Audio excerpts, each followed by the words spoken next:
தௌஹீத். எப்படி இத புரிஞ்சுக்கிறதுக்கு எப்படின்னு ஒரு வார்த்தையை நம்ம பயன்படுத்தணும். தௌஹீத். இரண்டாவது ஸ்பிரிச்சுவல் எமோஷன்ஸ், நம்மளுடைய ஆத்மா, நம்முடைய நப்சு, நம்முடைய ரூஹ்.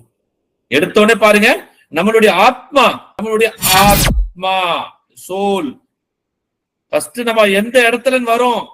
ஒன்னஸ். அதான் வகதானியத்து சொன்னேன். ஒன்னஸ்னா வகதானியத்து. வகதானியத்து தான் உலவி இஸ்லாமிக் சைக்காலஜியுடைய அடிப்படை. அந்த வகதானியத்திலே தான் நம்மளுடைய ரோஹ் வருது.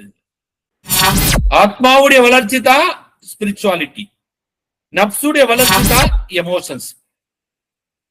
ஆத்மாவுடைய வளர்ச்சி தான் ஸ்பிரிச்சுவாலிட்டி. சோ நீங்க உங்களுடைய சுலூக்கு நல்லா இருக்கணும்னா, உங்களுடைய நடத்தை நல்லா இருக்கணும்னா, உங்களுடைய ஆத்மா நல்லா இருக்கணும்.